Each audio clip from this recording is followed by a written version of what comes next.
On my birthday, my sister's daughter splashed her drink all over my dress and said, "Now you finally look as cheap as you are." My mom defended her. I just smiled.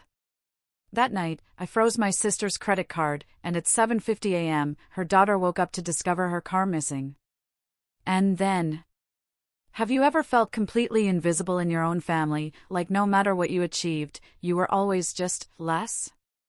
Imagine standing there, watching red wine slowly seep through the most beautiful, expensive dress you've ever owned, a dress you bought to finally feel worthy, finally feel seen. But the person who did it? Your own niece, with a smug smirk, saying, "Now you look as cheap as you actually are." In that moment, something inside me didn't just break, it snapped. And I knew, instantly, that my tolerance for their cruelty had just died. Hi, I'm Ashley, I'm 35, and that moment, frozen in the elegant La Pavilion restaurant, changed everything. The dress was ruined, sure, but what really broke was my willingness to silently endure their disrespect. Growing up in Cedar Rapids, Iowa, I learned early that hard work was my only path forward.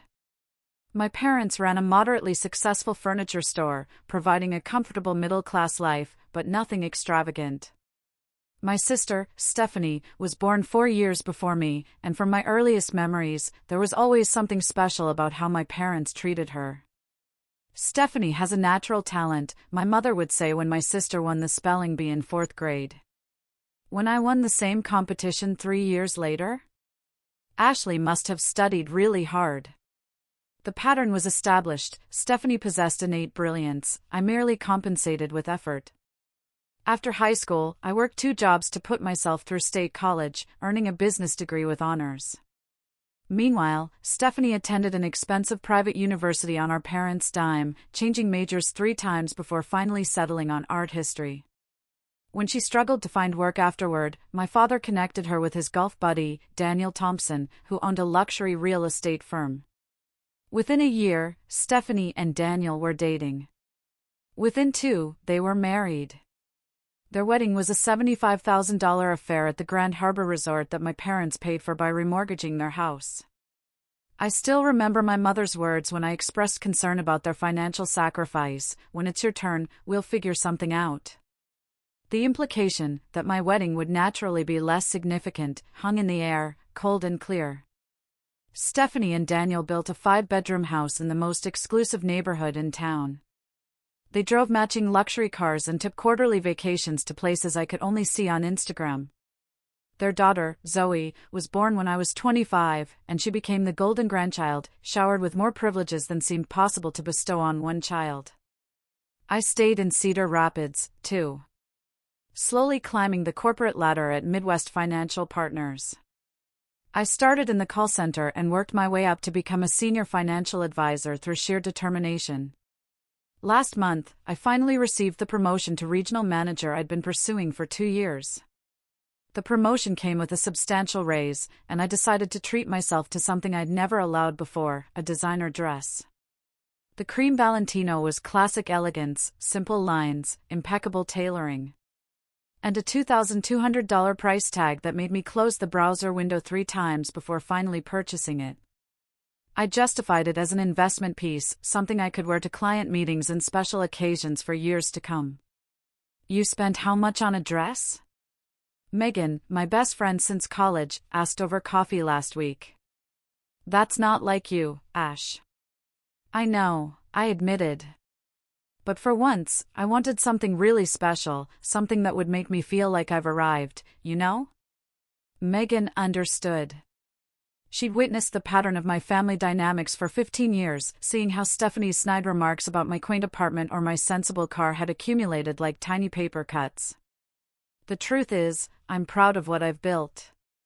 My downtown apartment might not be a mansion, but it's mine, paid for with my own money. My 5-year-old Honda runs perfectly well. I have a healthy retirement account. No debt besides my modest mortgage. And the respect of my colleagues. But family patterns run deep. Every monthly dinner at my parents' house became an exercise in restraint. Stephanie would detail their latest luxury purchase or vacation. "We're thinking of getting a summer place on Lake Michigan," she mentioned casually last Christmas.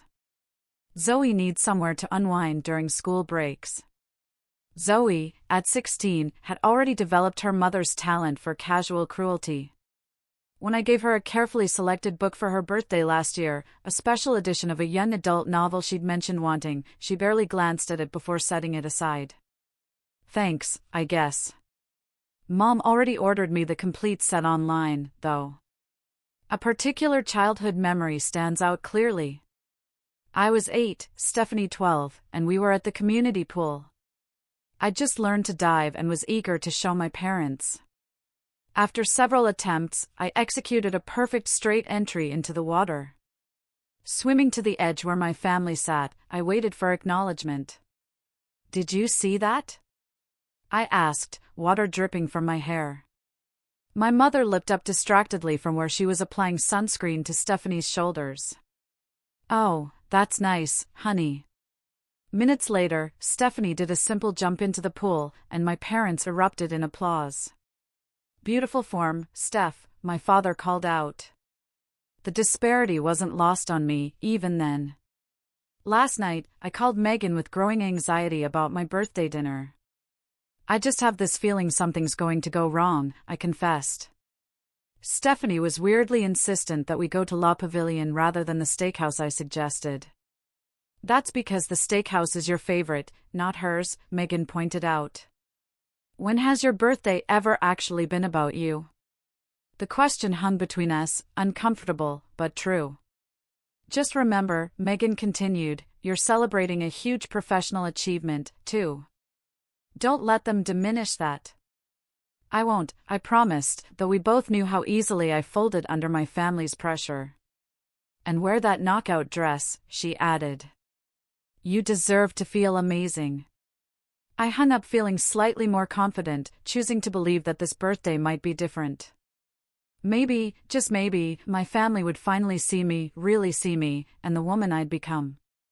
La Pavilion sits in the renovated historic district of Cedar Rapids. All exposed brick and crystal chandeliers. It's the kind of place where entrees start at $40 and reservations must be made weeks in advance. As I pulled up to the valet stand in my Honda, I felt a momentary hesitation. The young attendant glanced at my car with barely concealed judgment before offering a practice smile. I smoothed down my cream Valentino, drawing confidence from its perfect fit. The dress was simply cut but exquisite, with a subtle texture to the fabric that caught the light as I moved. For once, I felt like I truly belonged in a place like this. "Happy birthday, darling." My mother greeted me with air kisses near my cheeks, careful not to smudge her lipstick. She wore a navy blue pantsuit that I recognized from department store sales. My father stood behind her, already looking impatient, though I'd arrived precisely on time. "Thanks, Mom." "Hi, Dad." I accepted his brief hug. "Stephanie and her family are already seated," he informed me as if I'd kept them waiting. I followed them to a round table in the center of the restaurant where Stephanie, Daniel, and Zoe were indeed waiting. My brother Kyle and his wife Jessica had yet to arrive. Finally, Stephanie said, checking her watch, though I was actually 5 minutes early. "We were about to order without you." "Sorry to inconvenience you on my birthday," I replied with a smile that I didn't feel. Stephanie narrowed her eyes slightly, but said nothing. Zoe barely looked up from her phone as I took my seat.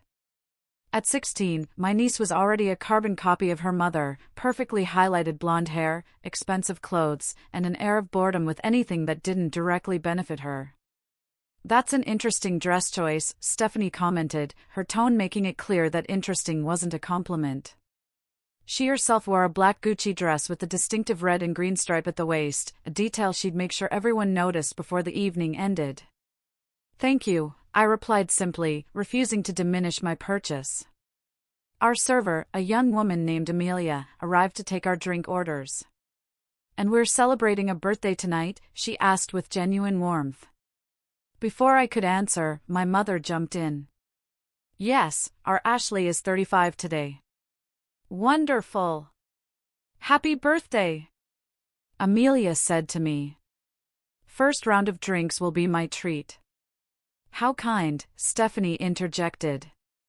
We'll need a bottle of the Chateauneuf du Pape for the table. Daniel raised an eyebrow. That's a $400 bottle, dear. It's a celebration. Stephanie insisted with a wave of her hand. Zoe finally looked up from her phone. Can I have a virgin mojito? The kind with a special sugar cane stick. Of course. Amelia noted before turning to me. And for the birthday girl? Just sparkling water with lime for now. Thank you, I said, conscious of staying clear-headed. Stephanie smirked. Always the responsible one. Live a little. It's your birthday. I have an early meeting tomorrow, I explained, though I didn't owe anyone an explanation. Right. The new promotion, Stephanie said with exaggerated remembrance. Regional manager of what was it again? Insurance sales? Financial advising, I corrected. I oversee 26 advisors across 3 states now. How nice for you, Stephanie said dismissively. Daniel just closed on the Thompson Tower project, $18 million. She squeezed her husband's arm possessively. Daniel at least had the grace to look slightly uncomfortable. It was a team effort. Kyle and Jessica arrived then, providing a welcome interruption. My younger brother had always been the family peacekeeper, maintaining relationships with everyone while somehow avoiding being drawn into the dynamics. Happy birthday, sis. Kyle enveloped me in a genuine hug. Jessica handed me a beautifully wrapped package. Open it now, she encouraged. Inside was a leather-bound planner with my initials embossed in gold. For the big shot regional manager to keep track of her empire. Jessica winked. It's perfect, I said, truly touched. Thank you both. We have your gift at home, my mother interjected. It's too big to bring to the restaurant. I nodded, knowing from experience it would be something practical rather than personal, likely kitchen appliances or bedding. Throughout the appetizer course, Zoe's behavior grew increasingly disruptive. She took selfies with Flash, loudly criticized the food, this bruschetta is nowhere near as good as what we had in Milan, and interrupted conversations to show Instagram posts to her mother. Zoe, maybe put the phone away while we eat, I suggested gently after she nearly knocked over a water glass while reaching across the table. Whatever, she muttered, but tucked the phone into her designer purse. She's just being a teenager, Stephanie defended immediately. The conversation turned to my parents' upcoming anniversary trip to Scottsdale. As they described their planned activities, I noticed how animated they became, a stark contrast to their polite interest in my career news. You should see the resort Daniel recommended, my mother gushed. The presidential suite has its own infinity pool. Sounds amazing, I replied, taking a sip of my water. You know, Stephanie chimed in, you could afford nice vacations, too, if you'd prioritize differently. That apartment downtown must eat up your salary. I felt my cheeks warm. I like my apartment, actually, and I travel when I want to. Weekend trips to Chicago don't really count as travel, Stephanie laughed as if sharing a joke with the table. I glanced down at my cream dress, drawing strength from how special it made me feel, despite Stephanie's attempts to diminish me. The Valentino represented more than an expensive purchase. It symbolized recognizing my own worth after years of allowing my family to determine my value. When our entrees arrived, I realized we'd nearly reached the halfway point of the dinner without any major incidents. Perhaps, I thought optimistically, we would make it through the evening intact, then my father raised his glass. To Ashley, he began, 35 years young and finally finding her footing in the business world. Finally, he starts, as if my entire career until now had been a warm-up. I forced a smile and raised my water glass. And he continued, to Stephanie and Daniel, for their guidance and example of real success. My hand froze mid-air.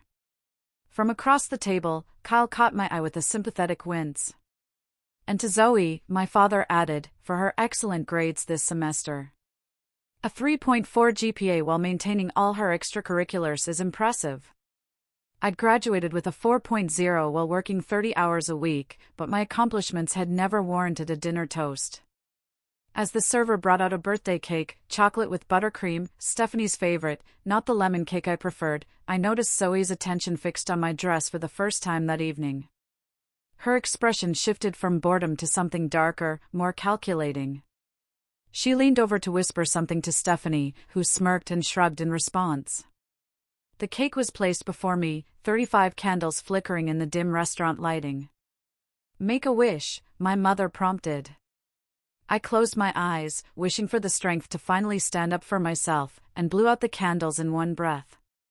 The table erupted in practiced applause, just as Zoe reached for her virgin mojito. Time seemed to slow. Zoe's arm extended across the table. In one fluid motion that couldn't possibly have been accidental, her elbow knocked into her virgin mojito, sending the full glass tumbling directly toward me. I watched, paralyzed, as the green liquid arced through the air, mint leaves suspended like tiny islands, before splashing across the bodice of my cream Valentino.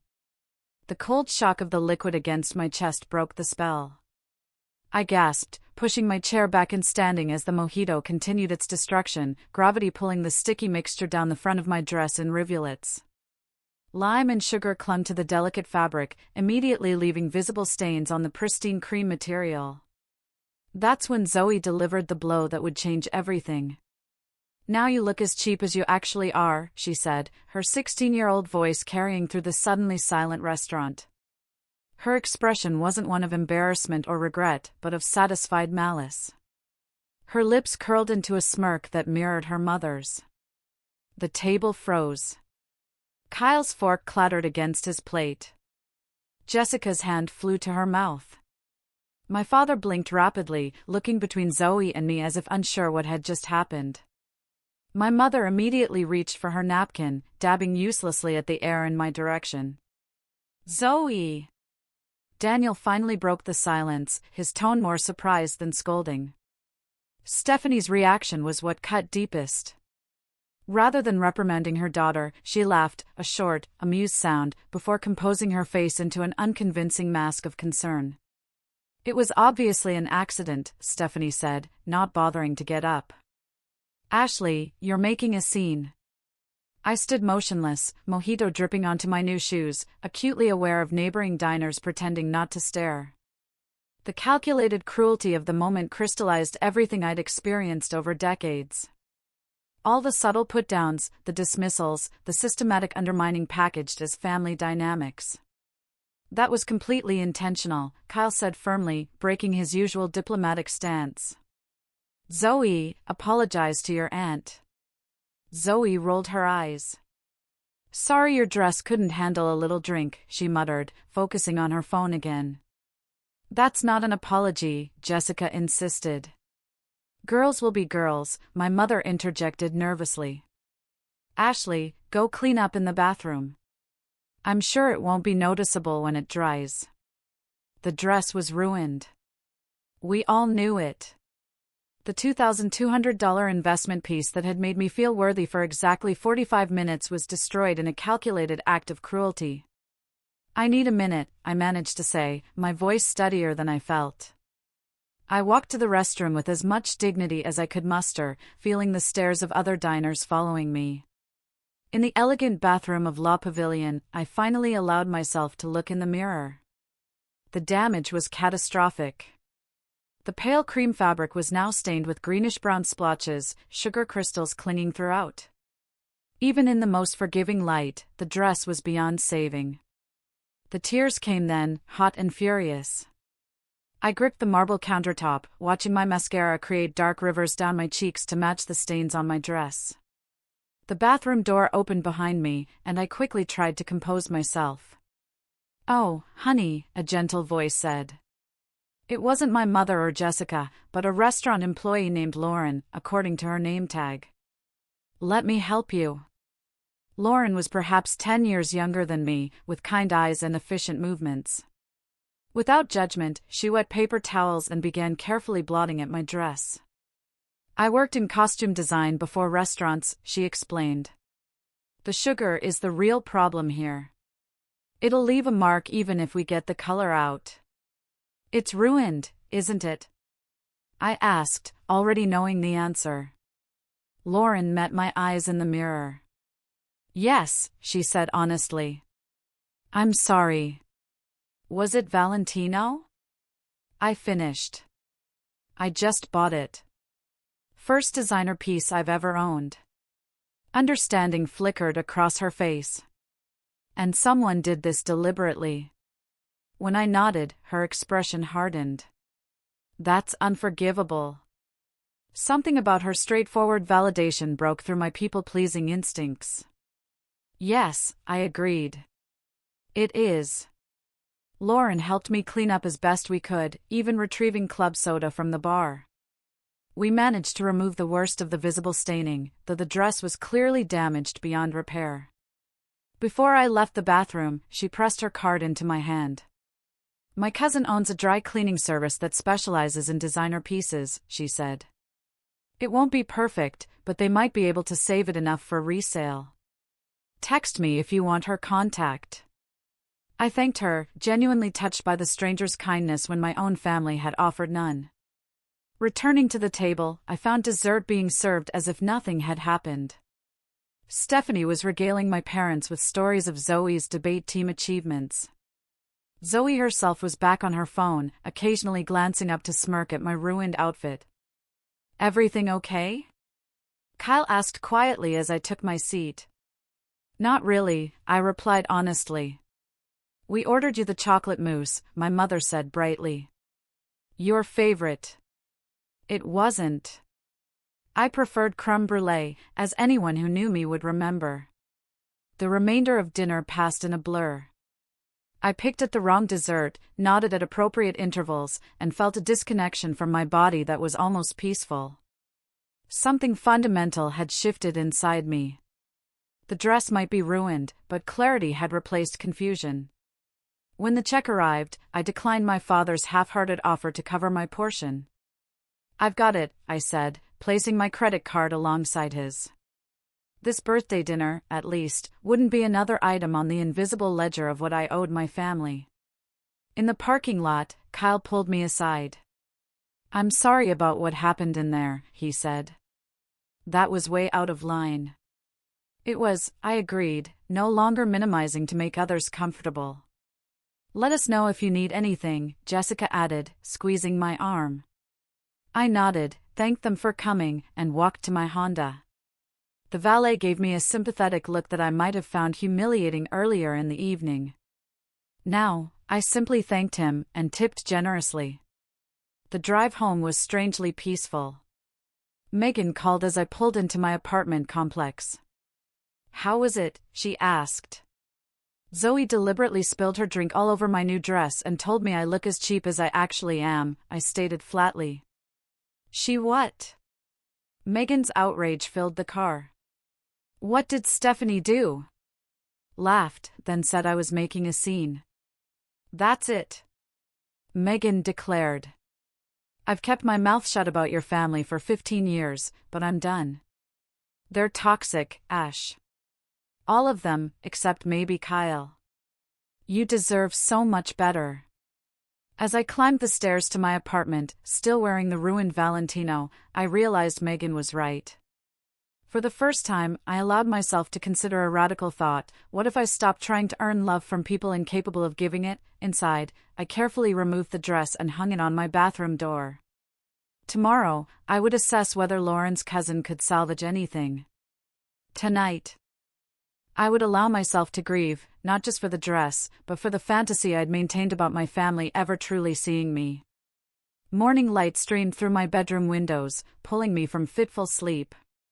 For a few blissful seconds, I existed in the liminal space between dreaming and consciousness before remembrance crashed over me. My birthday. The dress. Zoe's calculated cruelty. Stephanie's enabling laughter. I padded to the bathroom where my Valentino hung like a crime scene exhibit. Daylight was unforgiving, revealing the full extent of the damage. The mojito had left a constellation of brownish-green stains across the bodice, with sticky residue crystallized throughout the fabric. I gently touched a discolored spot, remembering how special I'd felt when first trying it on in my bedroom, twirling like a teenager before the mirror. 6 months of careful budgeting, one splurge after a lifetime of sensible choices, ruined in seconds by deliberate malice. I thought back to purchasing the dress, how my finger had hovered over the complete purchase button. The little voice telling me I was being ridiculous, that someone like me didn't need designer clothes. I'd silenced that voice, believing I deserved something beautiful, something that made me feel extraordinary. It's an investment piece, I justified to myself. Asterisk classic design, excellent quality. Cost per wear over years will make it reasonable. Asterisk my phone buzzed with a text from Kyle. Asterisk checking on you this morning. What happened last night was completely unacceptable. Jessica and I are here if you need to talk. Asterisk his message was followed by another. Asterisk and for what it's worth, you looked stunning in that dress. Asterisk the simple validation brought fresh tears. I hadn't realized how much I needed someone, anyone, from my family to acknowledge what had happened. My phone remained conspicuously silent otherwise. No apology from Stephanie or Zoe. No check-in from my parents. Their silence spoke volumes about where I ranked in their priorities. I made coffee and sat at my kitchen island, opening my laptop almost mechanically. Instead of checking work emails as I'd intended, I found myself typing into the search bar, toxic family dynamics. The results were illuminating. Article after article described patterns I recognized intimately: scapegoating, golden child syndrome, enabling behaviors, emotional neglect disguised as tough love. One phrase particularly resonated: the family scapegoat often succeeds despite not because of their family environment. Yet their achievements are minimized while their shortcomings are magnified. I spent hours reading, moving from credible psychology websites to personal blogs of people who'd experienced similar family dynamics. Their stories mirrored mine with eerie precision: the scapegoat who worked twice as hard for half the recognition, the golden child whose behavior was excused regardless of its impact on others, the parents who reinforced the dynamic either actively or through passive acceptance. By noon, I felt both emotionally drained and strangely empowered. There was validation in naming what I'd experienced and realizing that the problem wasn't my perception, but the reality of how I'd been treated. I texted Lauren from the restaurant, thanking her again for her kindness and asking for her cousin's contact information. Then I called my therapist, Dr. Carter, who I'd been seeing sporadically for general anxiety. "I can fit you in tomorrow at 2 o'clock, her receptionist offered. Dr. Carter had a cancellation. I accepted gratefully, knowing I needed professional guidance to navigate what came next. That evening, I spread the ruined Valentino across my bed and took photographs from various angles, documenting the damage. I wasn't sure why, perhaps as evidence, perhaps as closure. Then I carefully packed it in a garment bag for my appointment with Lauren's cousin tomorrow. My phone rang just as I was making dinner. Kyle's name flashed on the screen. "Hey," I answered. "Hey, sis," he said. "Just wanted to check in again. You okay?" "Not really," I admitted, "but I'm working through it." "Listen," Kyle's voice took on a determined edge I rarely heard from my peacekeeper brother. "What happened last night wasn't okay. It wasn't a prank or an accident. It was deliberate cruelty, and no one stood up for you the way they should have." His words unlocked something in me. "Thank you for acknowledging that." "I should have said more in the moment," he continued. "I've been thinking a lot about our family dynamic, and I think this has been happening for a long time, in different ways." "It has," I confirmed, relief flooding through me at having an ally in my family. I talked to Jessica about it, and she pointed out some patterns I hadn't noticed. How mom and dad minimize your accomplishments but celebrate Stephanie's smallest efforts. How Zoe's behavior keeps getting worse because no one corrects her. We talked for nearly an hour, comparing observations and experiences. Kyle, being the youngest and the only boy, had experienced a different version of our family dynamic, but he recognized the fundamental imbalance. "What are you going to do?" he finally asked. "I don't know yet," I said honestly. But I can't keep pretending everything's normal. Something needs to change. Whatever you decide, Jessica and I support you, he assured me. After we hung up, I felt stronger than I had in years. For the first time, I wasn't questioning my perception or minimizing my hurt to maintain family peace. The next day, Lauren's cousin examined my dress with professional detachment. I can remove some of the staining, she explained, but the sugar has already damaged the fabric structure. It will never look new again. I nodded, having expected this verdict. Do what you can, please. My session with Dr. Carter that afternoon was revelatory.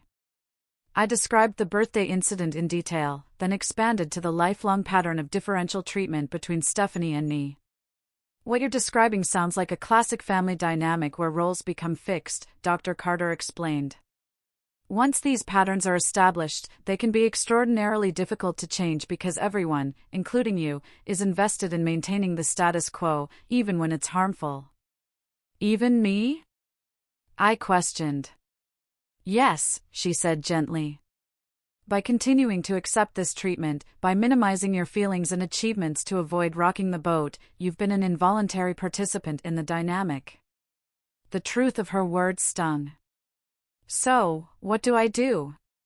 You set boundaries, she said simply. You decide what treatment you're willing to accept going forward. Communicate those expectations clearly and be prepared to enforce consequences when boundaries are crossed. They won't like it, I warned. No, Dr. Carter agreed. They won't. Change is threatening, especially to systems that have functioned a certain way for decades. But Ashley, the question isn't whether they'll like it. The question is, are you willing to continue sacrificing your well-being to maintain a harmful status quo? Put that way, the answer was clear. No, I said firmly. I'm not. That evening, I called Kyle again. I want to have a family meeting. I told him. Not at a restaurant, not as part of another event. A specific conversation about what happened on my birthday and the larger patterns it represents. Okay, he said without hesitation. When and where? This weekend. Mom and Dad's house. I'd like you and Jessica there if you're willing. We'll be there, he promised. Have you talked to Mom and Dad yet? I'm calling them next, I said. Then Stephanie. My parents were surprised by my request, but agreed readily enough. Is everything all right, dear? My mother asked, concerned, finally making an appearance 2 days after the incident. No, I answered truthfully, but I hope it will be after we talk. Stephanie was predictably defensive. A family meeting? Seriously, Ashley? Don't you think you're being a bit dramatic about a spilled drink? This isn't just about the drink, I said evenly. And I'd like Zoe to be there, too. Absolutely not. Stephanie snapped. I'm not subjecting my daughter to some kind of tribunal because you're overly sensitive. This isn't a negotiation, I replied, surprising myself with my firmness. Either both of you attend, or I'll be having a conversation with Mom and Dad about why you refused. There was a long pause before Stephanie grudgingly agreed. I spent the rest of the week preparing. I wrote down specific incidents that illustrated the pattern of favoritism and dismissal. I practiced what I wanted to say, anticipating deflections and minimizations. I consulted with Dr. Carter about productive approaches to such difficult conversations. By Saturday morning, I felt as prepared as possible for what would undoubtedly be an uncomfortable confrontation. As I dressed in a simple black sheath from my closet, no designer labels, no special significance, I caught my reflection and noticed something different. My posture was straighter, my expression more determined. For the first time in my adult life, I was prioritizing truth over harmony, authenticity over approval. The ruined Valentino hung in my closet, partially restored but forever changed. Much like me, I was no longer the person who would smile through humiliation to keep the peace. The dress had cost me $2,200, but the lesson it taught was proving invaluable. My parents' house looked exactly as it always had, a well-maintained colonial and a respectable neighborhood with my mother's carefully tended flower beds framing the walkway. The familiarity was oddly jarring given how profoundly my perspective had shifted since my last visit. Kyle and Jessica's car was already parked in the driveway. I pulled up behind them, taking a moment to collect myself before heading inside. The folder on my passenger seat contained my notes, specific examples, talking points, the boundaries I intended to establish. I prepared like this was the most important business presentation of my career, because in many ways, it was. Inside, tension permeated the living room. My parents sat together on the sofa, expressions uneasy. Kyle and Jessica occupied the love seat, offering encouraging smiles as I entered. Stephanie stood by the fireplace rather than sitting, her posture defensive. Zoe slouched in an armchair, AirPods visible beneath her curtain of blonde hair, making it clear she considered this meeting beneath her. "Thank you all for coming," I began, taking the remaining armchair. My professional voice emerged naturally, calm and measured. "Can we make this quick?" Stephanie interrupted immediately. "Daniel has a client dinner tonight, and we need to get back." "I'll be as concise as possible," I replied, refusing to be rushed. I asked for this meeting because what happened at my birthday dinner was unacceptable. And it highlighted patterns that have gone unaddressed for too long. "If this is about Zoe's little accident," my mother began. "It wasn't an accident," I stated firmly. "Zoe deliberately poured her drink on my dress and then insulted me. But this isn't just about what happened Tuesday night. It's about a pattern of behavior that's been happening for decades." "Here we go." Stephanie sighed dramatically. "Ashley is playing victim again."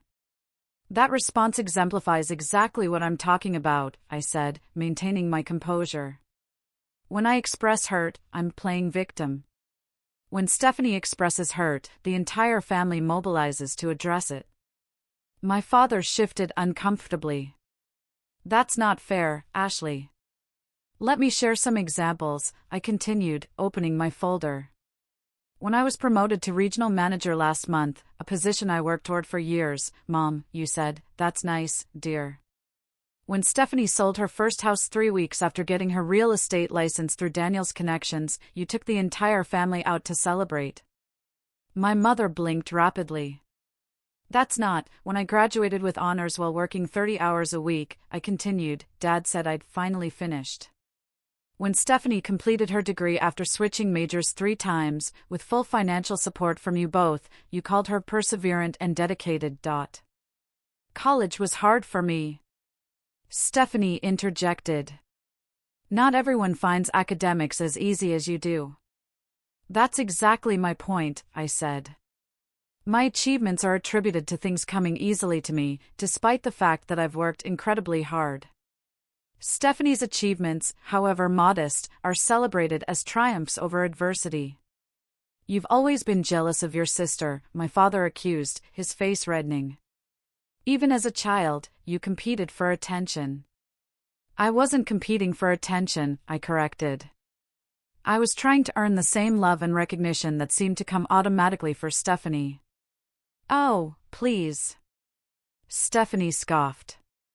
"You were always Mom and Dad's perfect daughter. Little Miss Responsible. Little Miss Self-Sufficient. Do you have any idea what it's like living in your shadow?" Her statement was so divorced from reality that I actually laughed. "My shadow, Stephanie? You've had every advantage. Our parents remortgaged their house to pay for your wedding. They've subsidized your lifestyle for years. They babysit Zoe whenever you ask, even canceling plans with me to do so." "That's different," my mother protested weakly. "Stephanie needs more help because you never taught her to stand on her own," I pointed out. "And now Zoe is following the same pattern. She deliberately ruined something important to me, and instead of consequences, she received tacit approval." Throughout this exchange, Zoe had pretended to ignore us, but I noticed her AirPods weren't actually connected to her phone. She was listening intently while feigning disinterest. Zoe, remove your earbuds, I said directly.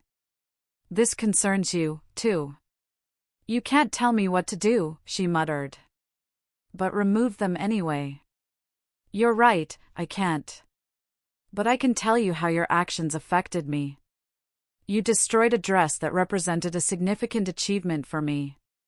And you did it purposefully, with malice.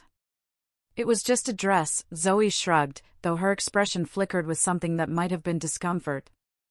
It wasn't just a dress, I corrected. It was a symbol of years of hard work. And your comment afterward made it clear that you understood exactly what you were doing. Oh my God, are you still obsessing over a stupid drink spill? Stephanie interjected. It's not Zoe's fault you spent a ridiculous amount of money on a white dress. What did you expect? I expected basic respect, I replied evenly. Which brings me to my next point. Going forward, I will no longer participate in family gatherings where my achievements are minimized, my feelings dismissed, or where I'm subjected to deliberate cruelty. So, you're giving us an ultimatum, my father demanded. I'm establishing boundaries, I clarified. I love this family, but I don't love how I've been treated, and I won't accept it anymore. This is absurd, Stephanie declared. You're blowing everything out of proportion because you can't take a joke. It wasn't a joke, Kyle spoke up for the first time. It was mean-spirited and deliberate. And Ash is right. This has been going on for years. We've all noticed it, but no one says anything because it's easier to let Ashley absorb the negative treatment than to confront the real issues in this family. The room fell silent at my brother's intervention. My father looked genuinely shocked, while my mother's eyes filled with tears. Kyle, you don't understand, Stephanie began. I understand perfectly, he interrupted. I've watched how differently you two have been treated our entire lives. I've seen how Ashley minimizes her accomplishments to avoid making waves while you highlight your smallest efforts, expecting lavish praise. That's not true. Stephanie's voice rose. You're just taking her side because your precious Jessica loves Ashley more than me. This isn't about sides, Jessica said calmly. This is about recognizing harmful patterns and changing them. So now I'm harmful? Stephanie threw up her hands. Perfect. Ashley has been feeding you lies about me and you're all buying it. Unbelievable. No one's calling you harmful, I clarified. I'm pointing out patterns of behavior that have been harmful to me. You want to talk about harmful? Stephanie's voice took on a dangerous edge. How about how you've always flaunted your precious independence? How you make a big show of paying your own way, making the rest of us look bad. How you judge my choices because they're different from yours. I've never judged your choices, I said, genuinely surprised. I've only asked for equal treatment. Equal treatment? Stephanie laughed bitterly. You've never needed anything from anyone. Do you know how intimidating that is? How it feels to be compared to someone who does everything right, who never needs help, who succeeds at everything she touches. Her outburst revealed something I hadn't considered, that Stephanie might actually be insecure about my independence rather than dismissive of it. The realization was momentarily disorienting. I haven't succeeded at everything, I said more gently. And I have needed help. I've just stopped asking for it because it rarely comes from this family. Girls, please, my mother intervened tearfully. We love you both equally. We've always tried our best. I know you have, I acknowledged. But the impact of your actions hasn't aligned with that intention. And at some point, impact matters more than intent. So what exactly do you want from us? My father asked, his anger seemingly deflated. I want acknowledgement that these patterns exist. I want genuine effort to change them. And I want a sincere apology from Zoe for what happened at my birthday dinner. That's it? Stephanie asked sarcastically. Just total capitulation to your version of reality? This isn't about winning or losing, I explained.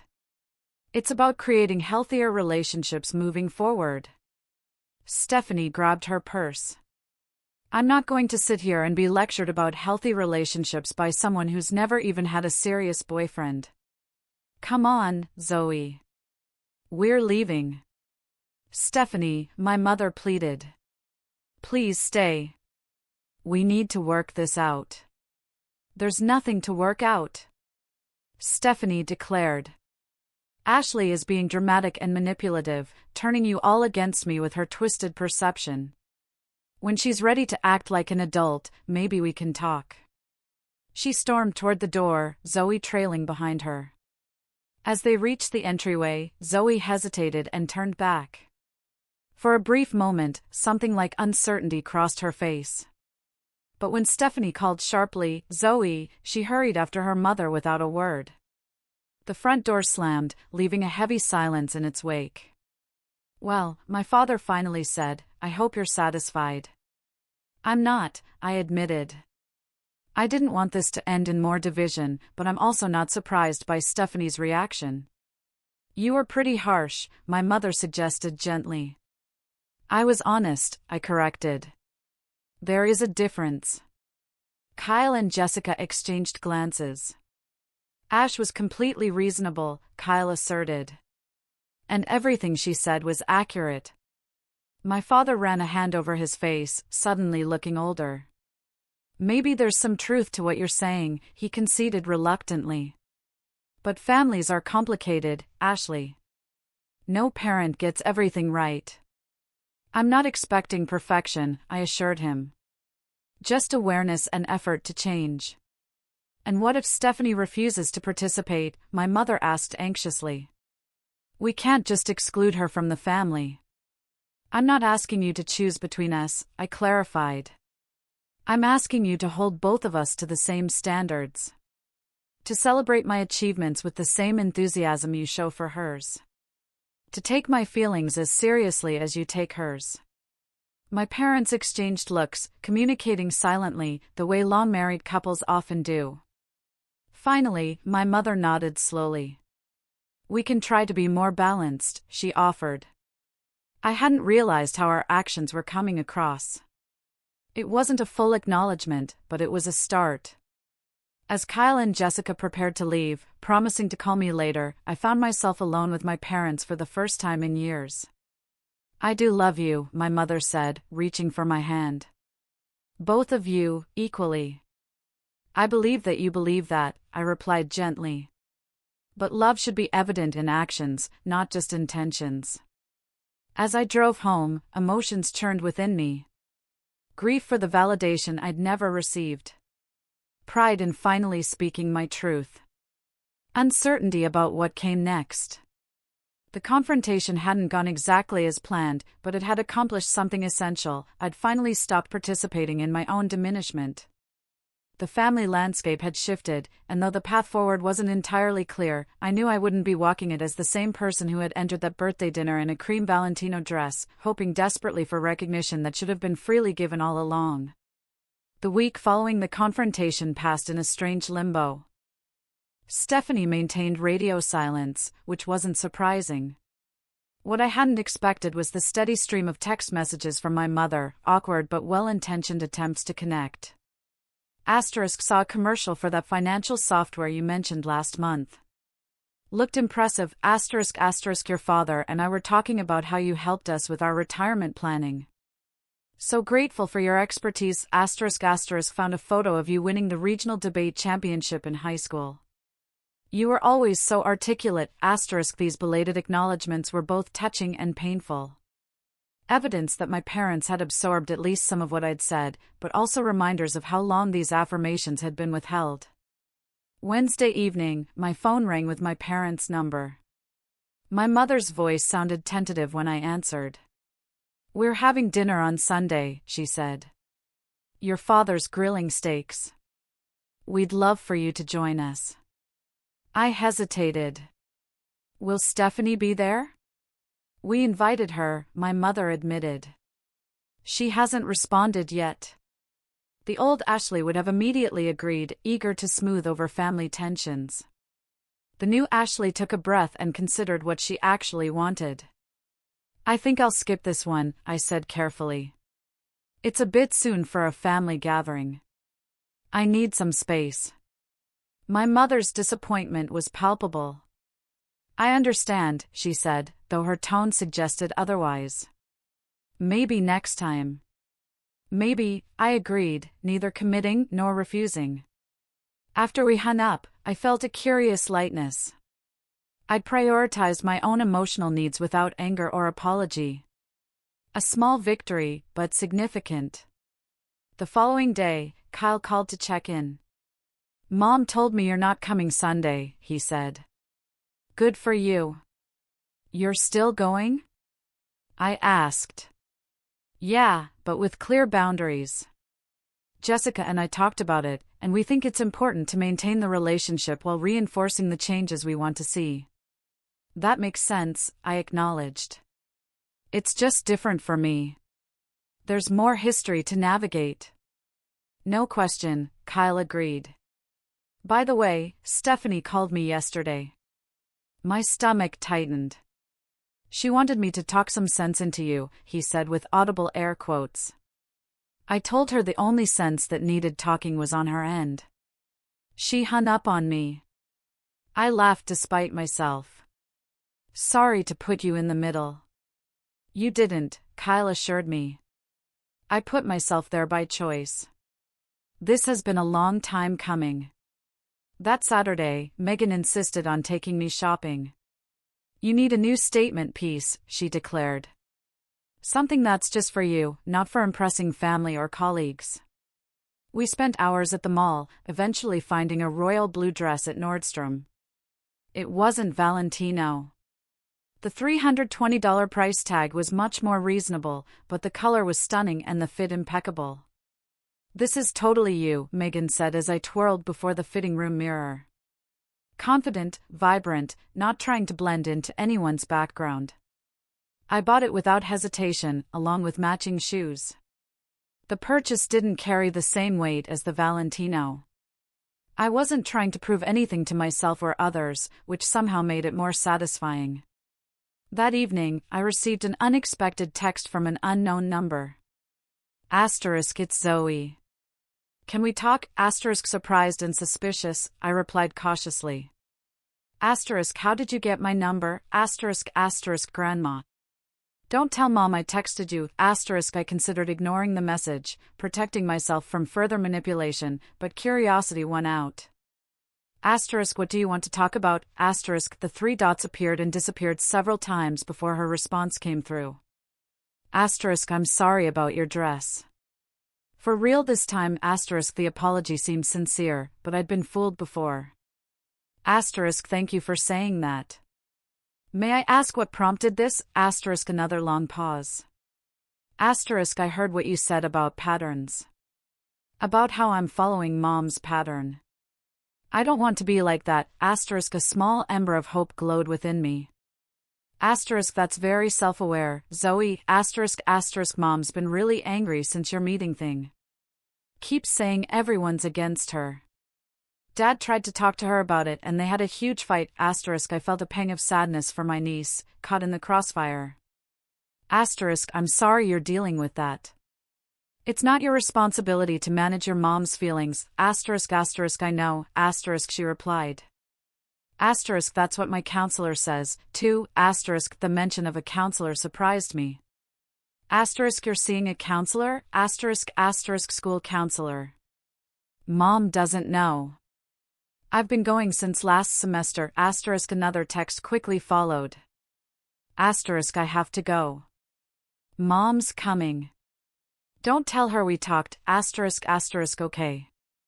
I won't. I promised. Take care of yourself, Zoe. This unexpected exchange shifted something in my perception. Zoe wasn't just Stephanie's mini-me. She was her own person, potentially breaking free from unhealthy patterns.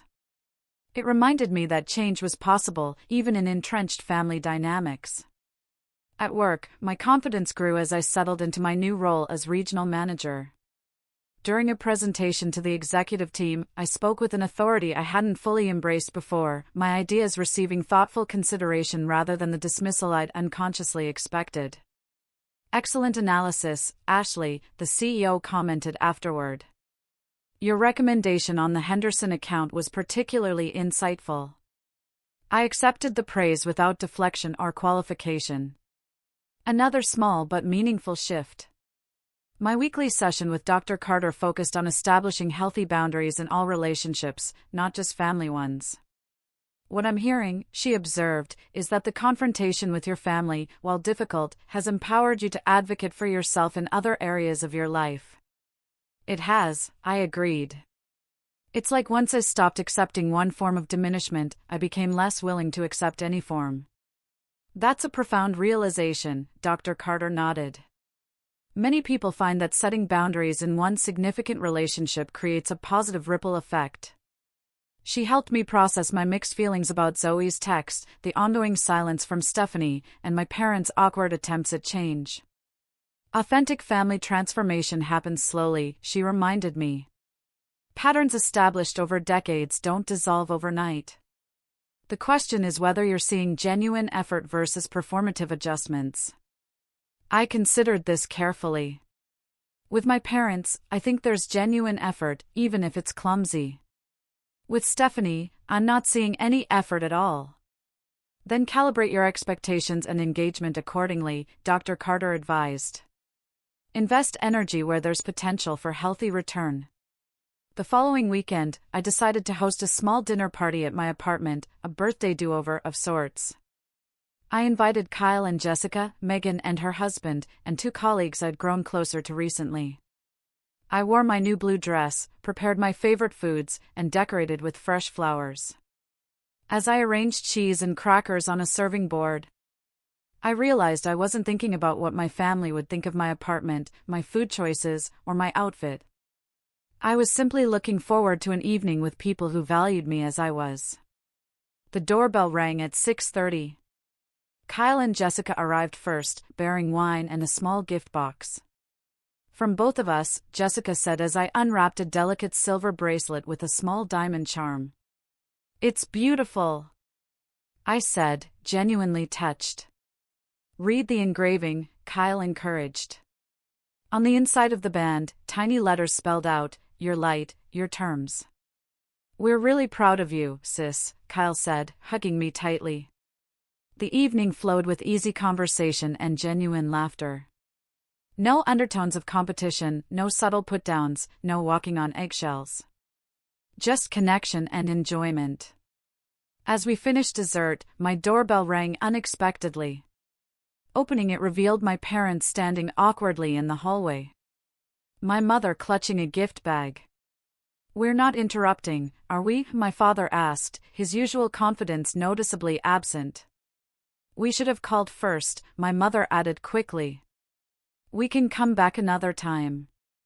The old Ashley would have immediately masked her surprise and welcomed them in, regardless of her actual feelings.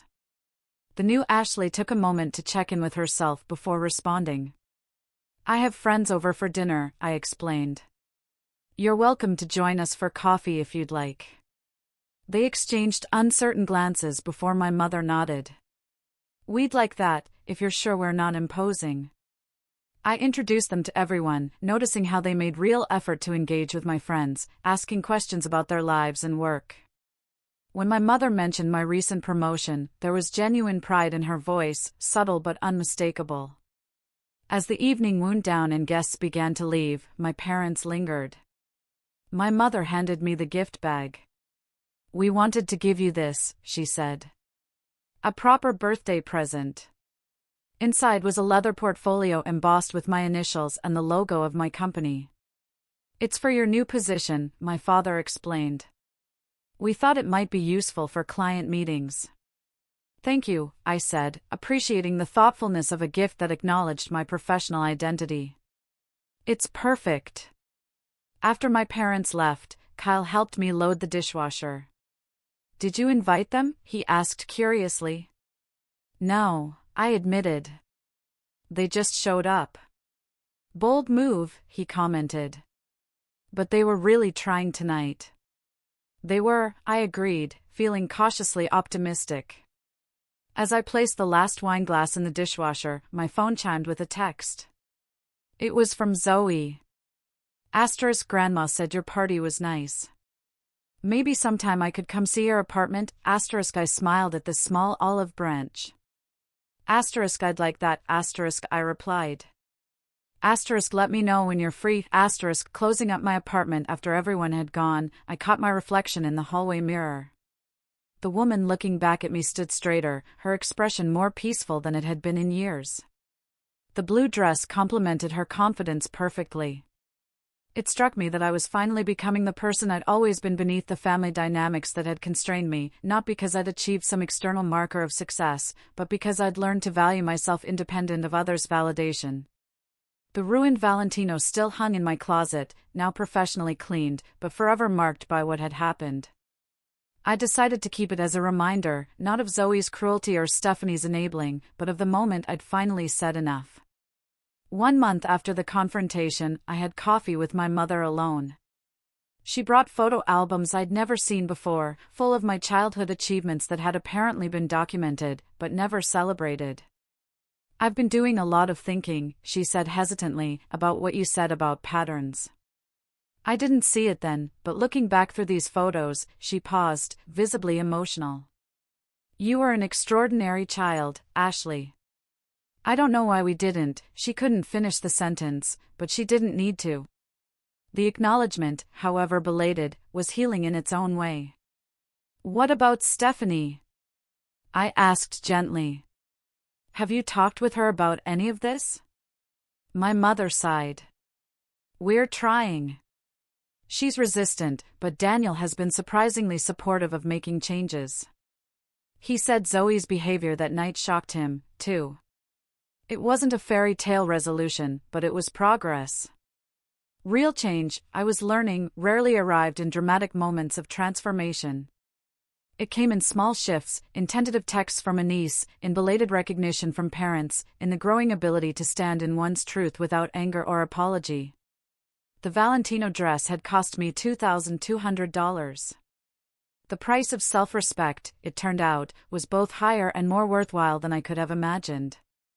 My apartment had never looked better. Soft string lights twinkled along the balcony railing, visible through the sliding glass doors. Fresh flowers, peonies and hydrangeas, brightened every surface. The dining table was set with my best dishes, nothing fancy, but arranged with care. Spotify played a carefully curated playlist of upbeat jazz standards. This do-over birthday celebration felt significant. Not just a party, but a declaration. I was reclaiming what had been tainted, transforming an experience of humiliation into one of empowerment. Megan arrived first, characteristically early. Look at you, she exclaimed, taking in my royal blue dress. This is the real Ashley Williams, CEO energy in full effect. I laughed. Let me make it to regional manager for a full quarter before you start promoting me. Kyle and Jessica arrived next, followed by my work friends, Claire and Marcus. We were halfway through appetizers when another knock came at the door. Opening it revealed my parents standing awkwardly in the hallway. My mother held a bakery box. We know we weren't invited, my father said quickly, his usual bluster replaced by humility. But your mother insisted we at least drop off a proper birthday cake. Lemon with buttercream, your favorite, not Stephanie's. The acknowledgement of this small but significant detail, that they knew which flavor I actually preferred, touched me unexpectedly. Would you like to come in? I offered. We've just started eating. Relief washed over my mother's face. Only if you're sure we're not intruding. You're not, I assured them. Meaning it. They integrated into the gathering with surprising ease, my father engaging Marcus in a conversation about local sports teams while my mother helped distribute the appetizers. She hadn't been asked to bring them, but had anyway. Just as we were preparing to serve dinner, a final knock came. When I opened the door, Zoe stood alone in the hallway, clutching a small gift bag and looking uncharacteristically uncertain. Hi, she said awkwardly. Grandma texted that they were here, and I was at Maddie's house down the street, so she trailed off, clearly unsure of her welcome. Gone was the entitled teen who had deliberately ruined my dress. This Zoe seemed younger somehow. More vulnerable. I'm glad you came, I said, genuinely meaning it.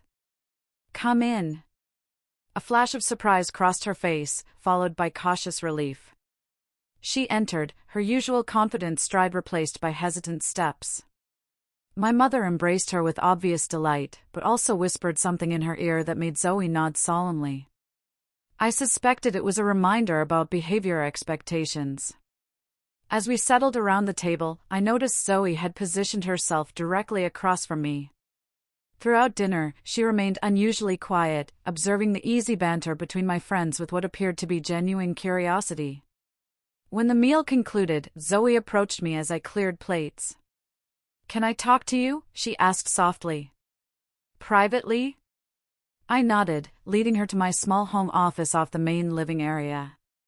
Once the door closed behind us, she thrust the gift bag toward me.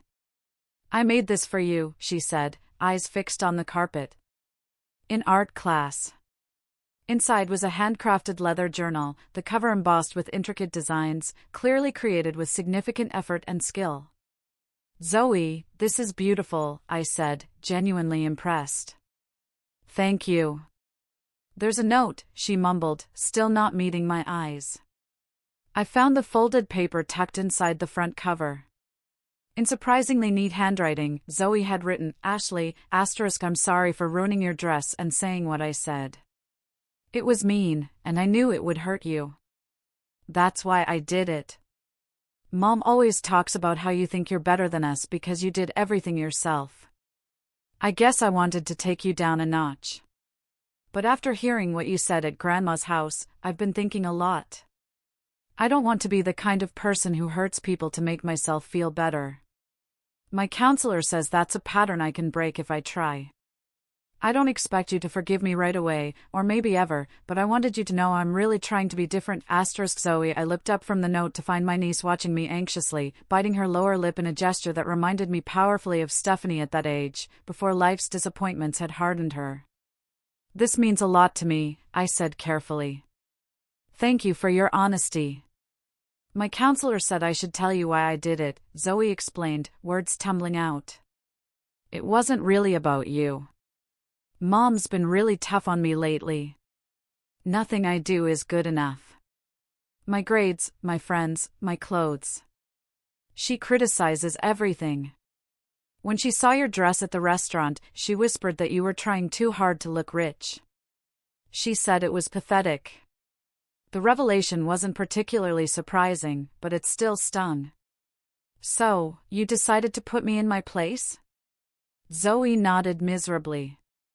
I thought it would make Mom happy, and it did for like 5 minutes. Then in the car, she and Dad had this huge fight about it. He said she encouraged me to be cruel, and she said he was taking your side like everyone always does. I absorbed this information, recognizing the familiar family pattern extending to the next generation. That must have been difficult to witness. They fight a lot now, Zoe admitted. About money, about me, about you. Dad says Mom resents you because you're independent and she isn't.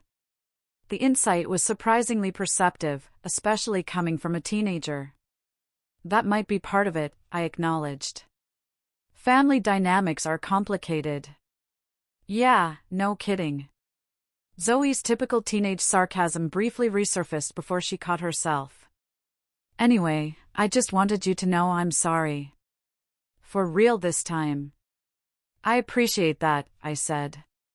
And Zoe, the fact that you're recognizing these patterns now, at your age, is really impressive. It took me much longer. A small smile tugged at her lips. Does that mean you forgive me? I'm working on it, I answered honestly. Trust takes time to rebuild. But this is a really good start. When we rejoined the party, the atmosphere had shifted subtly. My parents watched our re-emergence with cautious optimism. Zoe integrated herself into a conversation with Jessica about photography, showing a politeness I'd rarely witnessed from her. As the evening progressed, I found myself seated beside my mother on the balcony, watching the city lights twinkle below. "This is a lovely apartment," she commented. "I don't think I've ever told you that." "Thank you," I said. "I've been happy here." She hesitated, then added, "Your father and I have been doing a lot of thinking since our discussion. We found a family therapist. We've had 2 sessions so far." This surprised me. My parents had always dismissed therapy as something for people who can't handle their own problems. "That's a big step," I acknowledged. "It was your father's idea, actually," she revealed. "He said he didn't want to lose you the way we're losing Stephanie." "You're losing Stephanie?" I asked, confused. My mother sighed heavily. "She refuses to acknowledge any problems or attend therapy with us. Daniel has been trying to convince her, but she's resistant. He called your father last week. Quite concerned about her drinking." The revelation was concerning, but not entirely surprising. Stephanie had always used various means to avoid facing uncomfortable truths. "I'm sorry to hear that," I said sincerely. "I hope she finds her way through this." "The therapist says we enabled many of her behaviors over the years," my mother continued. "And that we sometimes used you as a counterbalance to her volatility. The responsible one who didn't need attention because you handled everything yourself." The acknowledgement, however belated, filled a space inside me that had ached for recognition. "That sounds about right." "We didn't see it then," she admitted, her voice thick with emotion. "But we're trying to see it now. To do better." Inside, laughter erupted as Kyle apparently shared an embarrassing story.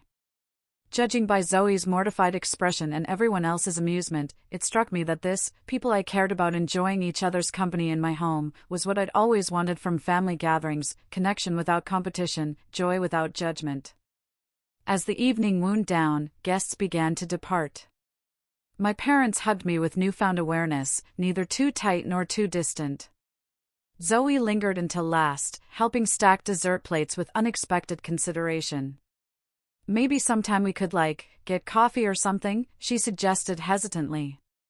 "I could show you my art portfolio if you want." "I'd like that," I said, genuinely meaning it. After everyone had gone, I stood in my quiet apartment, absorbing what had transpired. It wasn't a perfect resolution. Stephanie's absence was a reminder that some wounds wouldn't heal quickly or easily, if at all. But something fundamental had shifted, both within me and within my family system. 1 month later, the changes continued to unfold in unexpected ways. My parents began including me in decisions they would previously have consulted only Stephanie about. My father called for advice regarding their retirement investments, actually implementing my suggestions rather than nodding politely before doing whatever Stephanie's husband recommended. My relationship with Zoe developed cautiously but steadily. Our coffee meeting extended to 3 hours as she shared her artwork and ambitions to study graphic design, dreams her mother apparently dismissed as impractical. I found myself becoming a mentor of sorts, carefully avoiding undermining Stephanie's parental authority while still offering Zoe the support she clearly craved. Stephanie herself remained distant, though I'd received a terse text after my birthday do-over, *glad mom and dad had fun at your party, *, not exactly an olive branch, but not outright hostility either. According to Kyle, who maintained relationships with everyone, Stephanie and Daniel were in couples counseling. The incident with my dress had apparently been a tipping point for Daniel, who'd grown increasingly concerned about the behaviors he'd been enabling in both his wife and daughter. At work, my confidence continued to flourish. I secured 2 major clients who specifically requested me as their advisor, having heard about my approach from colleagues. In my quarterly review, my supervisor mentioned potential for advancement to the executive level within 2 years, a trajectory I'd never allowed myself to imagine before. Dr. Carter and I scaled back our sessions to bi-weekly, focusing less on crisis management and more on long-term personal growth. "You've done remarkable work," she observed during one session. Not just in setting boundaries with your family, but in recognizing your inherent worth independent of external validation. It still feels fragile sometimes, I admitted. Like I could slip back into old patterns if I'm not vigilant. That's normal, she assured me. New neural pathways take time to solidify, but you've established a foundation of self-respect that's increasingly stable. The ruined Valentino still hung in my closet, now professionally cleaned, but permanently altered by what had happened. I'd considered donating it, but ultimately decided to keep it, not as a reminder of hurt, but as a milestone marking when I'd finally valued myself enough to speak my truth. The blue dress I'd worn to my do-over celebration hung beside it, less expensive, but in many ways more valuable, representing not what I thought I should be, but who I actually was. On a Sunday afternoon, I met Megan for our weekly coffee date. "You seem different," she observed. "More settled, somehow." I considered this. I think I finally stopped waiting for my family to see me clearly and started seeing myself clearly instead. "That's profound," she said, raising her mug in a mock toast. "To self-recognition." "To self-recognition," I echoed, clinking my cup against hers. Later that evening, scrolling through photos from my do-over celebration, I paused on one that captured a moment I hadn't fully appreciated at the time. Zoe, showing my mother something on her phone, both of them laughing. Kyle and Jessica engaged in animated conversation with my colleagues. My father refilling everyone's water glasses without being asked. And me, in the center, in my blue dress, not trying to manage anyone's experience or emotions, simply present in my own joy. The journey from that humiliating birthday dinner to this moment of genuine peace hadn't been linear or perfect. There had been setbacks, difficult conversations, old patterns reasserting themselves, moments of doubt.